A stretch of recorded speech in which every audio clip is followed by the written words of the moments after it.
이렇게 기도하라. 마태복음 6장 5절부터 8절. 또 너희는 기도할 때 외식하는 자와 같이 하지 말라. 그들은 사람에게 보이려고 회당과 큰 거리 어귀에 서서 기도하기를 좋아하느니라. 내가 진실로 너희에게 이르노니 그들은 자기 상을 이미 받았느니라. 너는 기도할 때에 내 골방에 들어가 문을 닫고 은밀한 중에 계신 내 아버지께 기도하라. 은밀한 중에 보시는 내 아버지께서 갚으시리라. 또 기도할 때에 이방인과 같이 중언부언하지 말라. 그들은 말을 많이 하여야 들으실 줄 생각하느니라. 그러므로 그들을 본받지 말라. 구하기 전에 너희에게 있어야 할 것을 하나님 너희 아버지께서 아시느니라. 예수님은 위선적이고 종교적인 기도를 경계하라고 말씀하십니다. 종교적인 기도는 하나님과의 친밀함 없이 단지 무언가를 얻기 위해 광고하는 것입니다. 나는 어떤 동기에서 기도하고 있습니까? 은밀한 중에 계신 내 아버지께 기도하고 있습니까? 종교적인 사람은 하나님께 무엇을 얻고자 기도하지만 복음적인 사람은 하나님을 더 얻기 위해 기도합니다. 은밀함은 친밀한 사랑의 관계를 의미합니다. 하나님 한 분만 바라며 그분을 더 알기 위해 기도하는 것입니다. 주님은 중언부언 기도하지 말라고 말씀하십니다. 세상 사람들은 누군가는 듣겠지라는 심정으로 기도합니다. 대상이 명확하지 않으니 때마다 같은 말을 반복하고 자기 입장과 소원들을 정리하여 전달하는 형태를 띠게 됩니다. 그러나 우리가 기도하는 대상은 명확합니다. 한 분 하나님입니다. 기도는 하나님께 아뢰고 그분의 말씀을 듣는 인격적인 대화입니다. 미사여구나 많은 말은 기도의 핵심이 아닙니다. 하나님의 음성을 들은 후에 실제 말씀대로 순종하고 다시 기도의 자리로 나아가 다음 대화를 이어가야 합니다. 하나님은 이미 응답의 일부로 오늘 우리가 해야 할 일을 말씀해 주십니다. 이를 듣고 순종할 때 우리의 기도와 삶이 날마다 업데이트됩니다. 하나님의 뜻과 계획은 깊고 넓고 큽니다. 하나님 안에서 기도 제목을 찾고 하나님의 뜻대로 순종하십시오. 나의 기도를 정확히 들으신 하나님은 묵상과 환경과 교회를 통해 날마다 응답으로 이끌어 가실 것입니다. 하나님의 뜻대로 부르심을 입은 자들에게는 모든 것이 합력하여 선을 이룹니다. 하나님은 현재 일어나는 모든 일 가운데 하나님의 선을 만들어 가고 계십니다.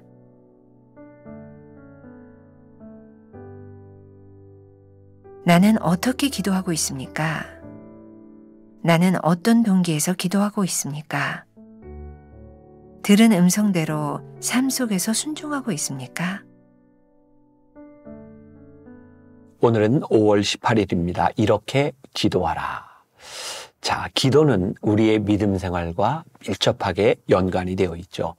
마태복음 6장에서는 예수님께서 우리들에게 기도의 본, 기도의 방법에 대하여 말씀해 주고 계세요. 그리고 우리가 곧 배우게 되겠지만 예수님께서 주님의 기도, 주님의 주기도문을 가르쳐 주시기도 하시죠. 그제 말씀에서 마태복음 6장 6절의 말씀, 은밀하게 기도하라 라는 말씀을 나누었다면 오늘은 5절부터 8절까지의 예수님이 말씀하시는 이렇게 기도하면 안 돼 라고 하는 몇 가지 부분들을 우리들이 살펴보게 됩니다. 굉장히 흥미롭습니다. 마태복음 6장의 주기도문, 예수님께서 이렇게 기도하라를 가르치시기 전에 이렇게 기도하면 안 돼 라고 하는 것을 몇 가지 말씀해 주고 있죠. 그 중에 하나가 너희들이 이렇게 막 사람들에게 떠벌리는 기도하지 말고 중언부언하지 말고 은밀한 중에 계신 하나님께만 기도해. 이렇게 가르쳐 주고 계시죠. 자, 떠벌리지 말아라. 자, 첫 번째 문단에서 이렇게 시작을 하고 있어요. 예수님은 위선적이고 종교적인 기도를 경계하라고 말씀하십니다. 자, 위선적이고 종교적인 기도. 저는 이것을 떠벌리는 기도라고 이야기를 해요. 깊은 관계 속에 들어가지 못하고 표면적인 형식을 드러내는 것. 그게 위선적이고 종교적인 기도다. 저희 아버님은 목회를 하셨어요. 평생 목사로 지나셨으니까 평생을 이렇게 지나오시는 동안 많은 관계들이 있었겠죠. 제가 흥미로운 경험인데, 제가 어떤 해외에 나갔을 때입니다. 제가 어떤 모르는 분들과 함께 이렇게 합석하는 자리에 앉게 되었고, 그분도 저를 모르니까 서로 소개를 하는데, 저는 만나교회에서 이렇게 신앙생활을 하고 있습니다. 이렇게 얘기를 했더니 그분이 갑자기 저희 아버님에 대해서 이야기를 하는 거예요. 내가 김우영 목사님을 너무 잘 아는데, 막 얘기를 하는데, 제가 그 자리에서 제가 아들입니다, 이런 얘기를 못 하겠더라고요. 너무 잘 아는 척을 하니까. 제가 아들이라고 이야기하는 순간 그분이 너무 당황할 것 같았어요. 근데 그분은 계속해서 우리 아버지에 대해서 너무 잘 안다고 이야기를 하는 거예요. 근데 제가 아무리 들어도 그분이 아는 아버지와 제 아버지하고는 좀 달라요. 근데 그분은 잘 안다고 이야기를 해요. 그런 비유일 것 같아요. 우리는 사람들 앞에서 기도해요. 하나님, 하나님은 이런 분이시죠. 아니, 우리는 하나님께 기도해요. 하나님. 그런데 그 기도가 하나님의 성품과 별로 관계가 없어요. 우리는 그저 우리들이 가지고 있는 위선과 우리의 형식과 종교적인 언어를 가지고 기도해요. 그때 하나님은 네가 참 나와 관계없는 기도를 하고 있구나. 네가 나를 참 모르는구나 하실 수도 있겠다는 생각이 들지 않으세요? 오늘 말씀 가운데 은밀함이라고 하는 단어가 다시 나오고 있죠. 저는 은밀함은 친밀함과 동의어일 수 있겠다. 그분과 나만의 은밀함의 시간을 가질 수 있다고 하는 것은 그만큼 친밀한 사랑의 관계를 이야기하는 것이 아닐까. 내가 누구에게 떠버리지 않아도 그분과 나와의 관계가 유지되는 것. 그것이 위선적이고 종교적인 기도를 벗어나는 것은 아닐까. 또 두 번째 문단에 보니까 주님은 중언부언 기도하지 말라, 이렇게 말씀하고 있습니다. 여러분들에게 중언부언이라고 하는 것은 어떤 의미로 들리세요? 저에게는 중언부언이 이런 의미로 들려요. 아무 생각 없이 그냥 이렇게 내뱉는 말들, 반복하는 어휘들. 사실 우리들에게 너무나 습관이 되어 있는 주여. 그냥 무슨 생활을 하다 어떤 일이 생기면 이거 주여. 근데 진짜 그 주여라고 하는 말이 주님과 관계된 언어인지. 요즘은 그렇게 많은 사람들이 그러지 않지만 그냥 전화를 받으면서 일단 할렐루야로 시작하며 할렐루야, 할렐루야. 그 뜻이, 그 의미들이 진짜 하나님을 찬양하는 우리들의 언어인지 아니면 일상적으로 반복되는 그런 언어들인지. 주님은 우리들에게 진짜 믿음과 기도에 대하여 말씀하시면서 그거 주의하라고 말씀하고 있는 거예요. 습관적인 너희의 언어로 기도하며 하나님을 망령되이 일컫지 말라. 물론 우리들의 그 언어 습관 속에 주여, 할렐루야, 아멘 이런 것이 배어 있는 것이 그냥 입에 욕이 배어 있는 사람보다 훨씬 낫겠지만, 우리들이 하나님 앞에서 하는 그 언어들이 의미를 상실할 때 조금 지나치게 이야기를 한다면 우리들이 신성모독을 하고 있을지도 모를 일이 아닐까. 오늘 이 기도라고 하는 말과 더불어서 우리의 언어 생활을 한번 짚어볼 수 있는 부분이기도 하겠죠.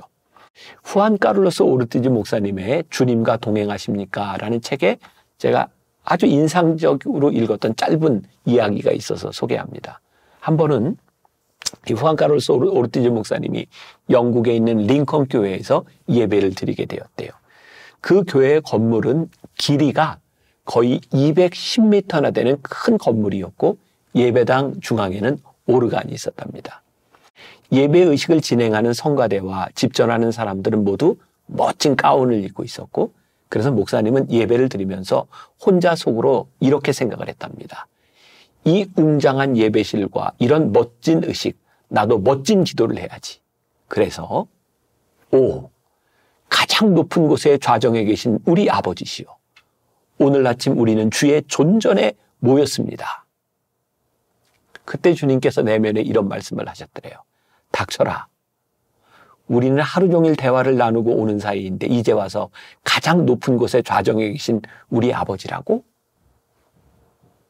굉장히 저 의미 있게 그 책의 이야기를 봤어요. 물론 우리들이 하나님 앞에 이런 언어를 사용하는 것이 잘못된 것은 아닌데, 그런 언어가 혹시 중언부언하고 있는 것은 아닌지, 하나님과 친밀한 진짜 관계를 벗어난 인격적인 대화가 아니라 형식적인 대화를 우리들이 반복하고 있다면 그것은 우리들이 중언부언하고 있다는 말이죠. 그러니까 우리 성도들에게 다 그런 소망이 있어요. 특히 대표 기도를 하고 사람들 앞에서 기도를 할 때 우리들이 얼마나 멋진 기도를 할 수 있을까? 아주 수려한 언어를 사용해서 어떻게 기도할 수 있을까? 그게 죄라거나 잘못된 것은 아닌데, 그런 수려함 가운데 하나님과의 인격성이 드러나지 않는다면 우리는 지금 중언부언하고 있을 수도 있다. 이렇게 생각하니까 기도하는 게 너무 어려워요. 기도 안 하는 게 낫겠어. 혹시 그렇게 생각하는 분이 있나요?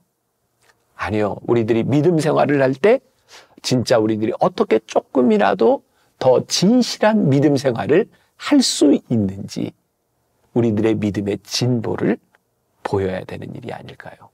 우리가 왜 이렇게 위선적이고 종교적인 기도의 틀을 벗어나서 중언부언하지 아니하고 하나님 앞에 인격적인 기도를 해야 되는가? 그렇지 않으면 세 번째 문단에 있는 것처럼 하나님의 뜻과 계획은 우리보다 깊고 넓고 큰데 이것을 우리들이 깨닫지 못하고 발견하지 못하기 때문에 우리들이 하나님과의 깊은 인격성 속으로 들어가야 되는 것이죠. 잘 알려진 분이죠. 해방 후에 한국 신학 분야에 굉장히 큰 영향을 미쳤던 김정준 목사님이라는 분이 계세요. 그분은 청년 시절부터 이 심장병, 폐결의 그런 건강의 어려움들을 많이 겪었던 분이고, 그분은 그 죽을 수밖에 없는 병들을 통해서 삶에 이르는 병이라는 고백을 했던 분이죠. 그분이 결핵 요양소에서 저술했던 나의 투병기라는 책에 그분의 기도문이 실려 있어요. 오늘은 그 기도문으로 오늘 묵상을 이제 마무리하려고 합니다. 들어보세요. 주여, 이전에 저는 은혜가 시련보다 좋다고 생각했습니다. 그래서 은혜를 간구했고 제게 있는 시련은 없어지기를 빌었습니다. 그러나 주여, 지금 생각하니 은혜만이 은혜가 아니라 시련도 은혜입니다. 은혜만이 아니라 시련도 간구할 것입니다. 은혜만 욕심낼 것이 아니라 시련도 원할 것입니다. 시련에서 받는 은혜처럼 고귀한 것이 없고 은혜로 받은 시련처럼 보배로운 것이 없습니다. 주여, 주께서 주시는 은혜이고 주께서 주시는 시련이므로 어느 것을 더 사랑하고 원하겠습니까? 모두가 축복이오니 은혜와 시련에서 주님만 찬송하게 하옵소서. 아멘. 기도하는 자만이 하나님의 온전한 뜻이 무엇인지를 발견하여 알게 됩니다.